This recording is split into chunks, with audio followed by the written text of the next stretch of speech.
Hey, this is Meridith Elliott Powell, and you know what time it is my favorite time of the week. It is 8 a.m. Eastern and time for Sales Logic. Hanging out here with my partner, Mark Hunter. Hey, it's great to see you. And you went 5 for 5. That's an internal speaking code. We'll maybe unpack that later. But anyway, today we got a great show because we're going to talk about how to personalize the customer buying experience. Wow, in this world of AI, very, very important. Lightning round too, because we're going to talk about all that stupid stuff that, the biggest mistakes we see salespeople make. Good show. All right, let's jump in.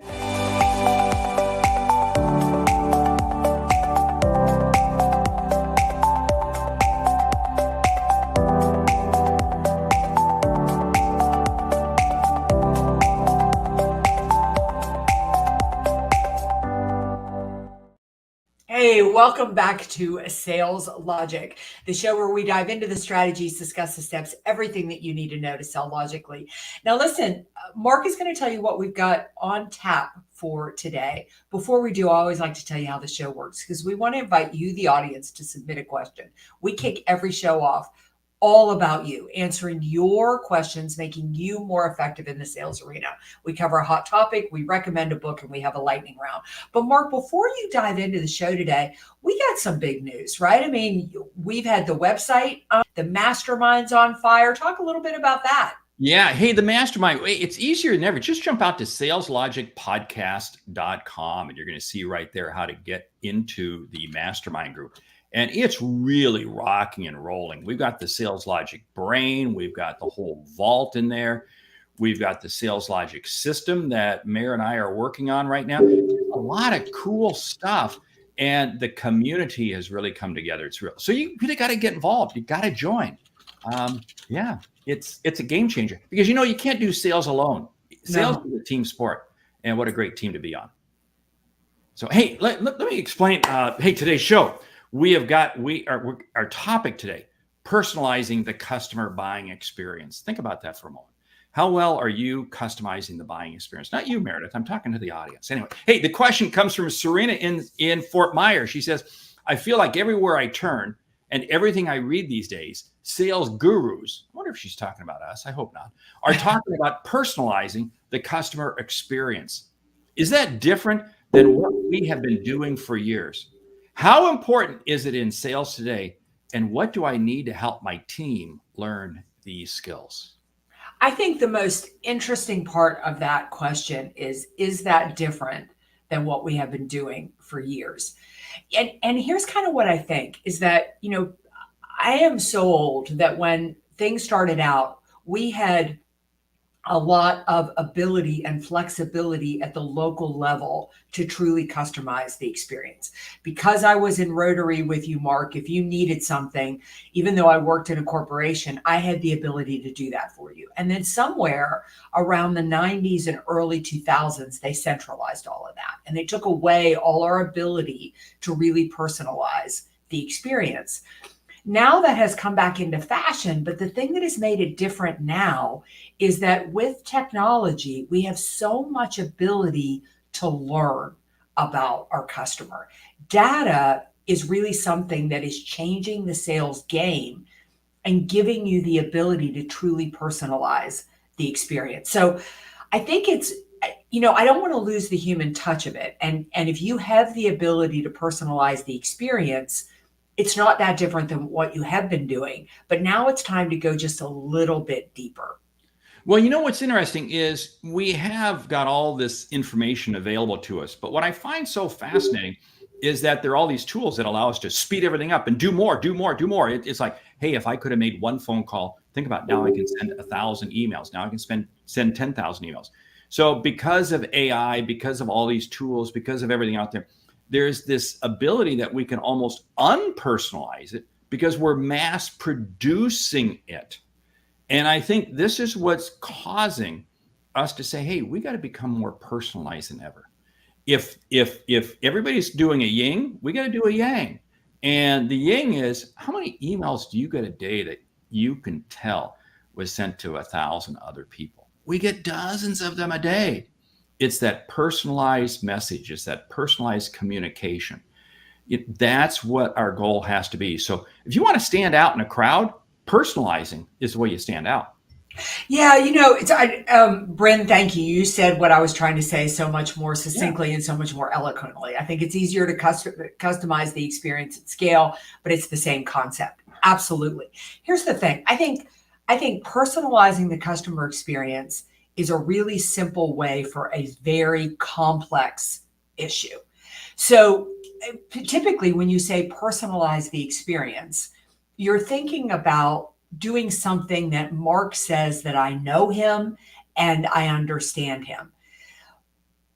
It's bigger than that. It is also taking any friction out of the buying experience. You have to understand the customer's journey, how they find you, what they're looking for, and make sure that working with you is not only tailored to them but easy for them. Mark, I was thinking about this the other day. I was in a super Walmart. Enough said, right? The things are huge. They're massive. I was in like Illinois or somewhere like that, and I had bought everything that I needed, and then I remember I needed one more thing, and it was way on the other side of the store. And I said to myself, screw it. I'm going to go home and order this on Amazon because I don't feel like walking all the way to the other side of the store.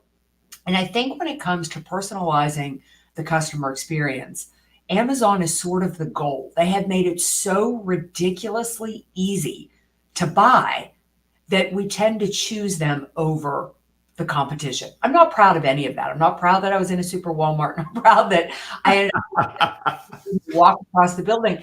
But it struck me so strongly that I'm going to shoot a video and write a blog about it, because I thought that's really fascinating that a company has made it so easy to buy that I won't walk across a store to get something immediately. Now, think about that for a moment, because what does Amazon do? Because of your purchases, because of your history, they begin recommending other items to you. It's just like Netflix. If you go out and watch something on Netflix, they begin recommending to you. It's just like social media. Now, does that happen in a super Walmart? Does the Walmart suddenly reconfigure to match? No, it doesn't, because it can't. You see, here's the situation. We have to become personalized in everything, because here's the whole thing. Customers' expectations are different than they were 5 or 10 years ago, 15 years ago. Look at the advent of craft beers and specialty coffees. And I'm going to use these two as examples. 20 years ago, there was no such thing as a craft beer. There was no such thing as a specialty coffee. But now you ask anybody walking into a coffee location, and they've got some sort of specialty drink that they want made. You know what's very interesting is Starbucks has come out and said, because so many drinks are ordered on the app, they're more specialized than ever. Now, what does that do? Does that create a more unique experience? Yes, I think it does create a more unique experience. So what is this all about? If we don't truly understand the inner workings of our customer, we don't relate. I want to go back to what Bryn talked about, because Bryn's a master at LinkedIn. Think about it. You have your circle, you have your ecosystem on LinkedIn. I have my ecosystem. We overlap some, but we have very tight followers, and we communicate with them, right? So what does that mean? We're able to create not a personalized, but at least a community. The trip to personalization is by first creating a community. Yeah, I'm definitely. I love what Andy says here. I always ask, what attracted you to my company, or why did you agree to this appointment? And what Andy's learning from that is what is of value to the customer. And when you know what is of value to the customer, then you know how to personalize it. Again, personalization is a funny word for a really complex issue, because we think about personalization is that if I'm interacting with Mark, I need to know to send him coffee as a gift, because Mark drinks coffee all day long. Always cracks me up when people send me wine as a gift. I don't drink. And far too often people people do that, or they'll give me like cookies or cake or things like that, and I don't eat those things. So it's that level. But it's also, I love what Andy said, it is about knowing what is of value to the customer. The way that I determine how I'm going to write blogs or how I'm going to shoot a video is I just keep a list of all the questions that my customers ask me. Because if it was of interest to Mark, the chances that Natalie would have an interest in it are pretty sure. I love this because this is the whole thing. If you stay in your ecosystem, we talk about ICP, your ideal customer profile. If you stay in that, it is amazing how you're right. You find what works for me, and you're probably the other customers you're dealing with, probably similar to me. So therefore, it applies. This is why it's so important for us to not try to think that we can serve anybody and everybody. That is a bad way to do business, period. Don't go down that path.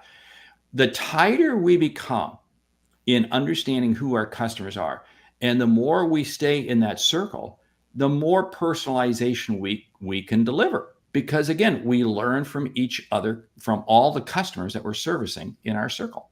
Yeah, I love what Natalie says here. It does take time, but it's so much better for the recipient. And our LinkedIn experts here, Bryn and Bill, have really chimed in. Some of the best prospecting starts with gathering their insights for content. Absolutely. Why would you prospect if you didn't understand what's important? Ask them to vote on a poll or interview them for a quote in an ebook. The key is to slow down the outreach to speed up the outcome. That is a mic drop. And then Bill just added, I just disconnected my automation tool for LinkedIn. Quality over quantity. Absolutely, Bill, because the more that it is, I call it the method of selling inside out. The better you intimately understand your existing customer, the better you're able to please them, and they will sell other people. We have to get down to a customer of one. I'm going to go back, we used to have, the broadcast networks, ABC, NBC, CBS, broadcast networks. And then we really kind of morphed into what we call narrow casting, where there's so many channels, so many things, and it really is narrow. Now we're down into solo casting, and it really is communicating one-to-one. And these comments are absolutely terrific because, again, that mass message, you get that mass message that comes through, it doesn't resonate to you. But if somebody sends you a note, if somebody leaves you a voicemail, if somebody calls you and immediately asks you about golf or tennis, I think you're going to be engaged, right? Yeah. Just have a feeling. But it's understanding what drives you, what are your needs. That's what's absolutely critical to be successful in sales. It's no longer a mass market out there. It is an individual market out there. Yeah, I love what Bryn says. Here's a great idea. Eric Bam grabs a personal picture from Facebook or Instagram, has a mug created and drop ship. Best gift, and I think of him every single time that I use it. We were talking the other day about, I saw something on Facebook where friends of ours were saying, what's the best speaker gift you've ever gotten? And a lot of times when we go and speak at an event, people give us a gift. And I can't tell you how often. It's lovely that they'll give us a gift, but it's a gift that I have no desire to use. But I went and spoke for this group in Kansas City, Kansas, and they gave me a bike jersey. And at the time, I was a huge road cyclist. And to this day, it's the best. It is the best gift I have ever gotten. And the reason is because it's not the jersey. It's that it told me they understood me and they know me. So you need to realize that when you do not personalize, you are telling the customer, I don't know you, and I really don't care to take the time to get to know you. I love that because in order for them to do that, they truly had to listen to you. And this is where personalizing the customer buying experience is so key. We've got to take time to listen to the customer. This is the big fault of so many salespeople. We come in and we just start telling the customer everything we can do. Who cares? Who cares? I want to listen to the customer because in this era of noise out there, if we don't personalize, there is little chance that we are ever going to be successful. Now, think about that group that gave you that bike jersey. I have a feeling that any one of them could reach back out to you, or you could reach back out to them and just mention bike jersey, and boom, you'd immediately pick up the conversation again, right? Yeah, absolutely. Thomas, absolutely right. It's our responsibility to court our customers. Listening carefully is key, because if we listen, they will tell us exactly what they want and exactly what they need and exactly what matters. And basically is a value. But Mark, I've been working on something lately that I have never done before, and I'm really curious what the audience thinks. But I am trying to map my customer journey. It's kind of interesting to me that in certain aspects where I thought the customers would interact and reach out to me is not how I'm getting contacted. It's different than that, which tells me that I don't understand where my customer is coming to me. And I'm just curious if anybody in the audience does anything like that, or if you intimately understand your customer journey. Yeah, you know what? Back in my old consumer packaged goods days, we used to map the customer journey exceedingly well. I mean, we understood that absolutely step by step, and that was in kind of more of a B2C, arena.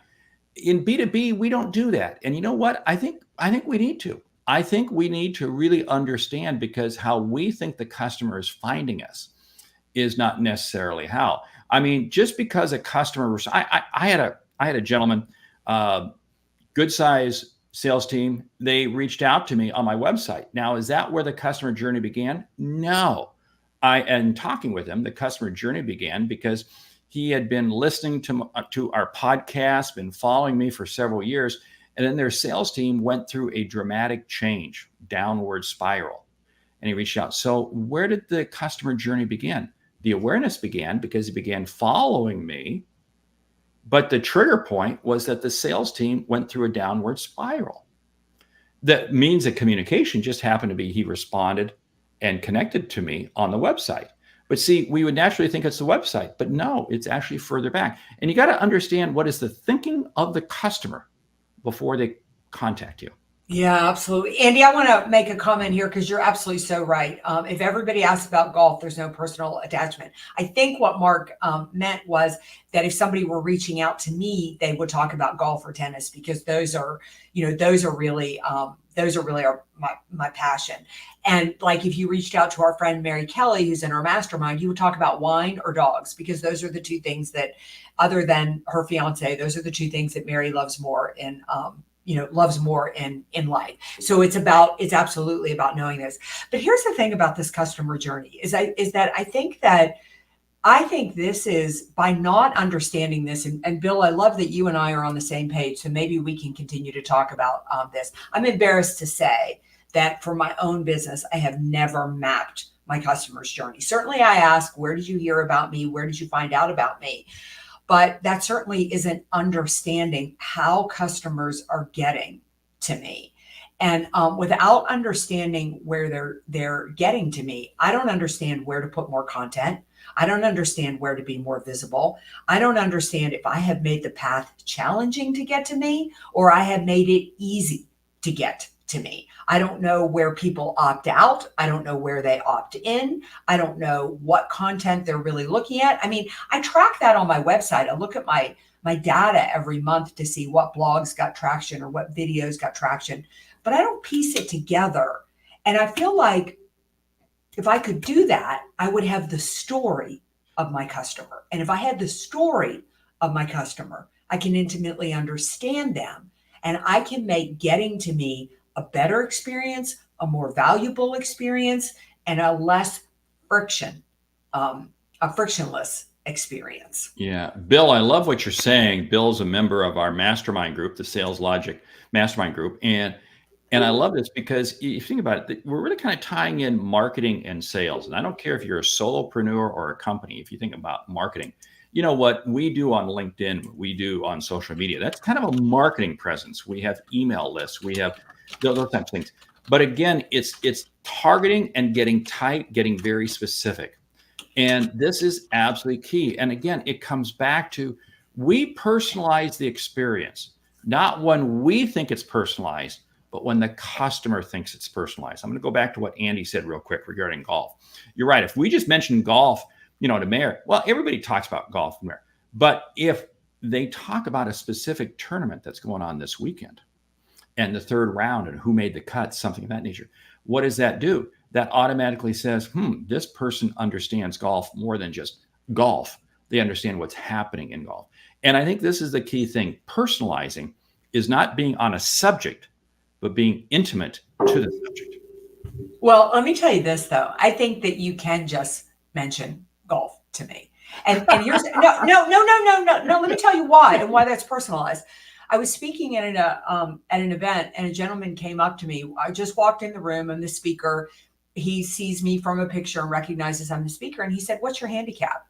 And the moment that he asked me what my handicap was, it told me he had researched me. He knew about me.